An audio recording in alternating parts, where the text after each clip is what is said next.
Hey guys, welcome back to another one of my videos. Today, I'm actually going to go ahead and share you a store that did 0 to 263K in revenue in just a few days. As you can see right here, it actually scaled from $129 all the way to $18,000 in one single day. Obviously, there's a big drop off, and the reason why was because our item had issues going through customs in the US, and a supplier basically gave us a maximum number of orders we can do per day. It just turns out that the maximum number of orders equals around anywhere from $4,000 to $6,000 in revenue. So we're just keeping it at $4,000 to $6,000 in revenue every single day, but that's still not bad. $4,000 to $6,000 in revenue every single day. It's still around $1,000 profit. I'll actually go ahead and over here.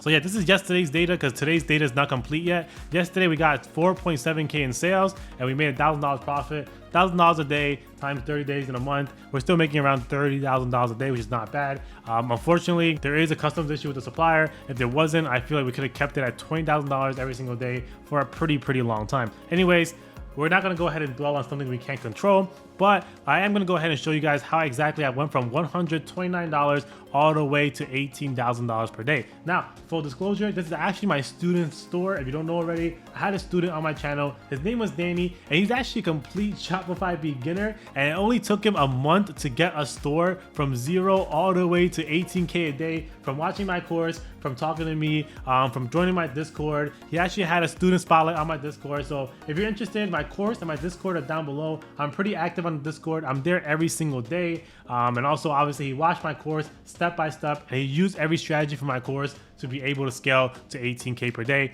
I almost had nothing to do with the store. I'll check on it frequently. Most of this work was to Danny. So if Danny, if you're watching this, congratulations on your new store. That's making you pretty good money every single day. But anyways, we're gonna go ahead and break down day by day exactly how he was able to scale from $100 all the way to $18,000 in a single day. Let's go ahead and do a quick refresh check real quick. So obviously you guys know this is all legit. And let's go ahead and just choose a random day as well. Boom. And $5,000. All right, so you know it's legit. He started the store July 19th. We're actually gonna go ahead and go to the ads manager to show you exactly what he did, how he basically got these sales from using the strategies from my course and my Discord. But anyways, let's go ahead and dive deep into it. So I am in Danny's ads manager right now. For the very first day he ran this product, it was July 19th, and he spent around $19 per asset. I actually advised him not to do that, and he eventually did lower it to $10 per asset. But anyways, he got a lot of add to carts, initiate checkouts, but according to Facebook, he had no sales, which is not possible. If you go ahead and check July 19th, he did make some sales, $129 in sales. So basically, Facebook is not the best at tracking, unfortunately, but we did have something installed called UTMs. Now, if you don't know what UTMs is UTMs is basically a code that you copy and you paste it on your ad before you publish it, and it goes ahead and tracks the data of the customer buying, so you know exactly where it came from. If you want a full tutorial on how to do UTMs, I actually do have a free PDF in my Discord down below. So go ahead and join the Discord, go to the free PDF section, and there's an entire PDF telling you how to use UTMs. Because if we were just going off of Facebook Ads Manager data, we would not know which interest got the sales. And obviously, if you guys don't already know, the testing campaign is having 10 interests that make sense to your product. So if you were selling a dog toy, you would choose dog. The next thing would be dog toys. The next thing would be dog walking, dog grooming, everything like that. So you would choose basically 10 interests related to your product. Obviously, I'm not going to show Danny's interest because every time I show Danny's interest and his products, so this time, unfortunately, I'm going to hide the interest, but trust me, these interests are nothing special. It's just 10 interests related to his product. But yeah, anyways, we got sales. We checked the UTMs, and the UTMs actually told us that the sales came from one single interest or one single ad set. So exactly what we did is we made a CBO out of it. Now, if you don't know how to make a CBO, I'm going to put a little insert of a video right now to show you how you do it. But basically, all you want to do is go ahead and click duplicate on your ad set, do 3 copies of it, make it into a new campaign, turn on advantage campaign budget and set it to $100, and that's how you make it into a CBO. Now, the reason why we do CBOs is because CBOs are meant for scaling, and I'm gonna go ahead and show you later on exactly what I mean. So July 19th, we spent around $173. We got back $130. Very unprofitable. I'm going to put up the numbers on the screen every single day of the profits or the losses that we have. But today was unprofitable. which is completely fine. As you can see, the ads to carts and the reach checkouts, there's a lot of people that are interested in this product, which is fine. So you can see the very next day, July 20th, the testing campaign is still at $100 now because I told Danny to lower the ad set from $20 to $10. As you can see, we have another CBO launched right now. It did not do too hot. According to UTMs, I think I had either 2 or 3 purchases, definitely not 1, but it's not doing too hot. So you can see over here, the ROAS for this is 0.69. Obviously, it's a little bit higher because it didn't track every single thing. But what we want to do is make sure that this CBO does not keep spending money without performing. So what we did was, usually the first day of CBOs is not always profitable. So we basically left it on. If you go ahead and check the testing campaign, we're inside the testing campaign right now. You can see a lot of interest. Actually got 1 sale for the testing campaign, which is great. But overall, today was pretty profitable, I believe. We spent around $210,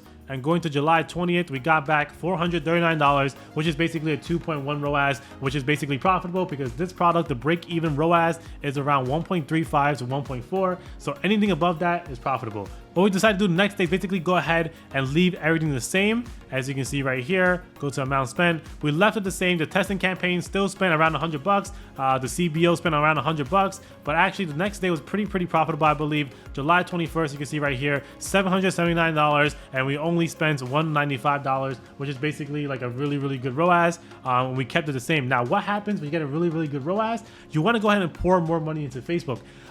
So we actually went ahead and increased the budget for this CBO right here. You can see right here it has 3 ROAS, which means it's really profitable. And like I said, Facebook is actually not tracking correctly, so it's actually higher than a 3 ROAS. The testing campaign had a couple of sales. So going into the testing campaign now, you can see it had a couple of sales right here. But what happened was a lot of these did have 2 purchases or more of these assets, and they also had a positive ROAS. You can see right here, 6 ROAS, 6 ROAS. So what we did the next day is actually bring them over from the testing campaign into a CBO. So we went ahead and go to July 22nd. As you can see right now we have 2 extra CBOs, and we actually increased the CBO from $100 to $200. The one that did really good at 3 ROAS, the first CBO. As you can see right now, $200 spent, and I don't know why Danny did $100 and $150, but usually when you go ahead and do a CBO, you want to leave it at $100 standard. Anyways, we spent around $541 that day, and we got back $1,079, which is pretty profitable. But yeah, that's pretty good. What I would have done here is actually go ahead and increase some of these CBOs. As you can see, it didn't track too well. You can see it's a 1 ROAS that's tracked. Obviously, we had around a 2 ROAS. So what I did was basically 2x everything. So I'm assuming if it only tracked by half, we're gonna go ahead and just 2 times everything. So you can see right here, this is a 2.4 ROAS. This would be a 1.6. This would be a 1.8. I would have increased the budget, but I believe Danny didn't increase budget that day because the tracking was so bad, and the UTMs picked up some stuff, but it wasn't able to pick up everything. So I believe Danny just went ahead and left it the same the next day. And yeah, he left it the same. So he still spent around $550. And the next day, what happened was, let's see, he got back $1,379, which is really good. Basically 2 ROAS, above a 2 ROAS, and yeah, it's doing really well now. As you can see, one of these CBOs right here at $100, it got back 3.5 ROAS, which is doing really good. What we're gonna do is basically increase the budgets on all of these campaigns. Basically, all these campaigns did really good because if you're gonna go ahead and 2 times this is basically at a 2.4 ROAS as well. So going to July 24th, as you can see, we basically increased almost all the campaigns to $200. One of them is still at $150. This $100 campaign is basically the testing campaign, which is always at $100. 10 assets at $10 each. But yeah, it's doing really well. $850 spent. Going to the next day, $1,619. As you can see, that's doing really well. Still good ROAS. We're gonna go ahead and increase the budgets so you can check it out. 200, 200, 200, and 150 the next day.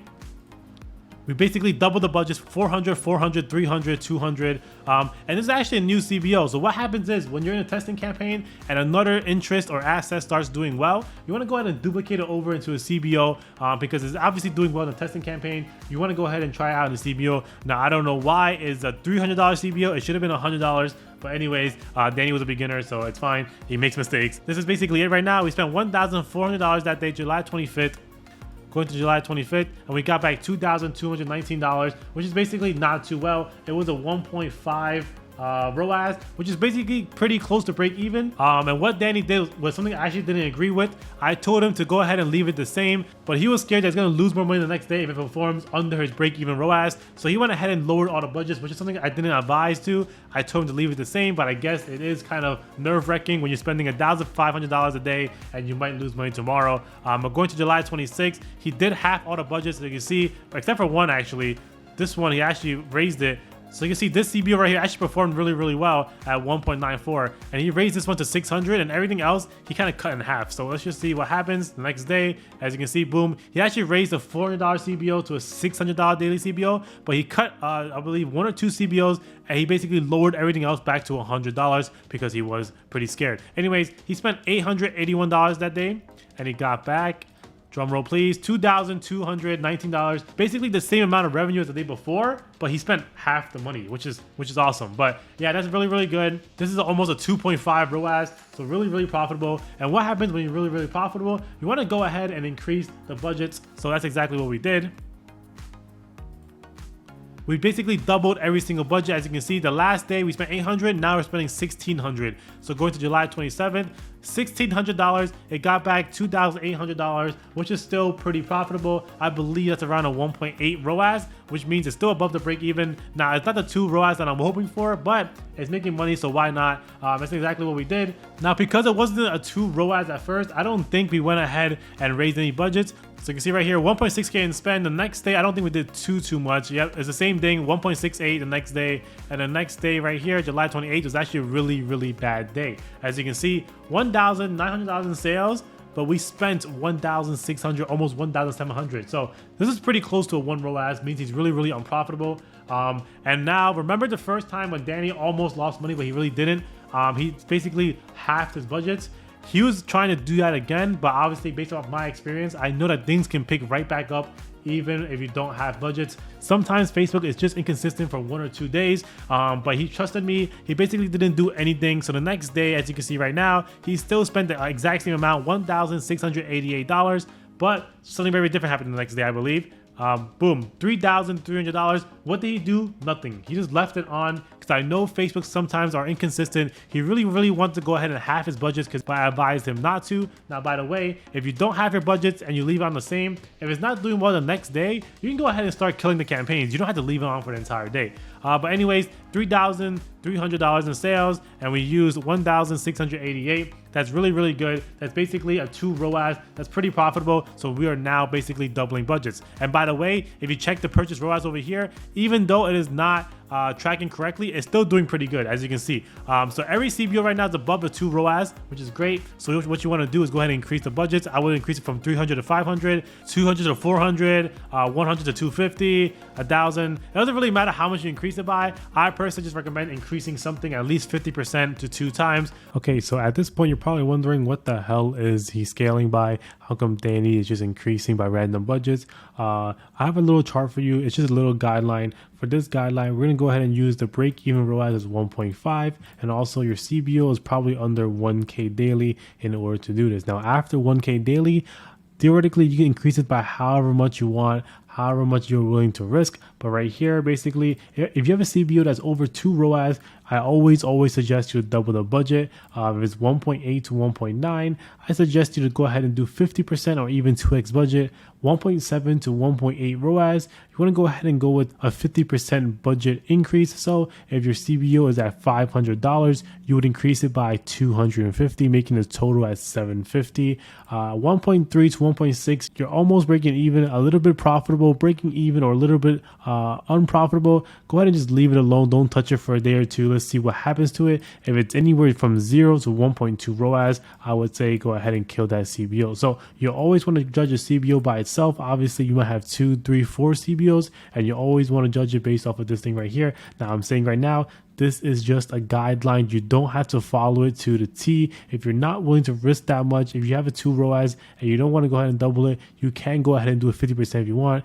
these are just general guidelines, and obviously these are under 1K per day daily CBOs. So if your CBO right here is at 1.5K, I don't know if I would suggest you double it or not. It really depends on your budget and how much you're willing to risk. You can always just increase it by 50% or whatever you're comfortable with. So this is what basically Danny was using to go ahead and increase his budgets. Obviously, he didn't follow this diagram to the T. Obviously, he just went ahead and increased it however much he felt comfortable. But this is basically the general guideline for how you want to go ahead and increase your budgets for your CBOs. I usually don't recommend increasing it more than 2 times the amount. Anyways, the next day, July 30th, we basically 2 times the budget. We're now spending $3,000. We have a new CBO at $100 spend. $3,000 the next day, July 30th, and we can see right here, $5,499, and yeah, that's pretty good. Profitable at like 1.8 ROAS, pretty profitable. What we would do here is just increase the budget over and over again. So it is making good money, and as we're going up, we're not really seeing like a ROAS decrease. It's always around 1.7 to 2 plus ROAS. So that means this product has more life in it. It can go higher and higher. So that's exactly what we did. So going back here, July 30th, we're gonna go ahead and increase the budgets again. So from $3,000 to almost $4,000 in budget. And by the way, when you're deciding budgets, you're looking per CBO. You're not just increasing every CBO by 50% or by 2. You want to look at it per CBO. So something like this right here, 1.39, I wouldn't really increase that much on it, but the 2 ROAS, I would definitely increase. The 1.8, 1.75, 1.77, these I would definitely increase because it shows you that it's above your break even, which means these CBOs are profitable. Anyways, we're now on July 31st, $4,000. Going to July 31st over here, we got back $6,918, which is basically pretty profitable. Again, like I said, we're increasing the budgets, but we're not seeing a decrease in ROAS. It is still around the 1.7 something ROAS, which is still profitable considering our break-even ROAS is 1.4. Now, are the net margins pretty low in this product? Yes, but not every single product is going to get 20 to 30% margins. And what happens when you have low margins? You can go ahead and just scale higher because 10% of 1,000 is basically $100, but 10% of 10,000 is $10,000. So as long as there's margin available for you to go higher and higher without dropping in ROAS, I would always recommend scaling higher and higher. Anyways, the next day, August 1st, $9,000. And basically what we did was basically up the budgets in a lot of these. As you can see, $2,000. The next day we raised it to 2.5. We raised a lot of these budgets basically. As you can see right here, we spent $5,293 and we got back $9,000, which is basically really, really good. Pretty profitable, 1.7 again. All right, sorry to pause the video here, but I actually forgot we actually launched another campaign. The campaign is called a retargeting campaign. Now, what exactly is the retargeting campaign? So a retargeting campaign is just targeting people that has already seen your ad. I kind of listed it over here. 50 VV just means someone that has watched at least 50% of your videos. IC means someone that initiated checkout but didn't purchase. Right here, web basically just means whoever visited your website, Facebook page, whoever engaged with your Facebook page, and I'm pretty sure you get the rest, 75% and 95% video viewers. Anyways, these are the things you want to go ahead and target. Once you reach a high level of revenue, I would say around the 3 to 5K range is when you go ahead and start targeting these people. Now, why are you targeting these people? It's because, well, they already saw your ad once. They might as well go ahead and see it again. And it actually works really, really well. As you can see right here, remember, Facebook doesn't track the best, and it's still tracking 2.4 ROAS, 2.8, 1.63. I mean, not the best, but like I said, Facebook is under tracking for a lot of these. So you want to go ahead and set this up. Now, how do you set it up? You want to go ahead and create a new campaign. And once you're in that new campaign, I want to show you exactly how you're going to target it. So once you go ahead and have an ad set open, what you're going to do is scroll down to custom audiences, click create new custom audience. You're going to go ahead and choose off of one of these things. Now, if you're choosing video viewers, you're going to go to video. If you're going to choose off of your website, like add to cart, initiate checkout, any of those, you're going to click websites. It's usually just video and website, and maybe Facebook page if you want to target people that engage with your Facebook page. But anyways, going through video, you click video here, click next. And what you're going to do is actually go ahead and click 50% of your video. Go ahead and click choose videos. Choose all the videos that you basically advertise with. So it's usually, 2 to 3 videos. Go ahead and change your intention to 14 days. Go ahead and name it 50% video viewers, 14 days. It's really up to you what you want to name it. You can name it ice cream if you really want to. I just want to go ahead and name it something that I'll understand. And then go ahead and click create audience. Obviously, I already have one, so it's not going to let me create the audience. But as you see right here, I have one right here. It's called 50 VV14. So I know it's 50% video viewers in the last 14 days. You're going to go ahead and exclude people that have bought from you already. So how you do that is go ahead and click create new, custom audience, website, click next. You're going to go ahead and choose your pixel. Go ahead and scroll all the way down, click purchase, 180 days, and then write purchase 180 days, and then go ahead and create your audience. Anyways, once you do that, you want to exclude that because whoever has bought from you probably won't buy from you again. So what you want to do is just include the people that have watched it but never bought. That's how you create your retargeting campaign. And these are the retargeting things you should have. 50% video viewers, initiate checkout, so people who initiate checkout before but didn't actually go ahead and purchase. Website viewers, whoever visited your website but didn't actually go ahead and purchase. Pretty self-explanatory. That's how you set up a retargeting campaign. I'm currently doing it ABO style, so you can see right here, I'm doing it per ad set. People usually do a CBO. It's really up to you. I personally just like to control each budget for each retargeting, and it gives you extra money. So you can see right here, August 5th, we spent $1,500 and got back a 2 ROAS. Obviously, it was a bit more because Facebook was under tracking. So, it gave us pretty good margins just off of this alone. August 2nd, and basically all we're really doing right now, $7,000 spent, and we got back $13,688, 1.9 ROAS. So you can see right here, even though we're scaling higher, we're not getting any lower ROAS. We did dip in the 1.7s for a while, but now we're back to a 1.9 to a 2 ROAS, $14,000 in 1 day. Once you really reach this point, you just got to go ahead and look at each CBO. Is it doing well? If it's doing well, increase the budgets. If it's not doing well, chill out. Or if it's really unprofitable, go ahead and kill it. That's exactly what Danny did. As you can see, some of these CBOs are doing almost $3,000 per day. 1.89 is doing pretty good. Let's go to August 3rd. As you can see, he's increasing all his budgets on all these CBOs. Spent around $9,000 on August 3rd. As you can see, boom, $13,000, which is really not that well. But his biggest day, I believe, was this day, or was it this day? Well, it was August 5th. But let's go to August 4th. As you can see, $17,000 in spend. And going to August 4th, he spent around $9,000, so that's still a 1.8 ROAS, which is pretty good. As you can see, all we're really doing is increasing the budgets, and that's how easy it is for dropshipping once you get out of that testing phase. All Danny's doing is increasing the budget. August 5th, right here, he spent around $10,900, and August 5th is his biggest day at around $18,000. So basically, I would say around the 1.7 ROAS. Now, like I said, the margins have been the same since he was at $3,000 in sales, and the same margins at $18,000 in sales. Don't be scared to scale high just because you have low margins. As you can see, even though we scaled so high, our ROAS always kept between 1.7 to 2 ROAS. It doesn't always mean when you scale it up, your ROAS is going to be lower. But that's really it for this video. That's how Danny scaled from literally $0 to $18,000. If you want the same treatment, if you want to learn from me, I do have a course in a Discord down below. Go ahead and check it out. It's the exact same course that Danny watched with me, and he was able to find his first winning store. And also, I'm pretty active on the Discord, so if you ever need any help, Q&As, go ahead and check the Discord down below as well. And until next time, I'll see you guys later. Peace out.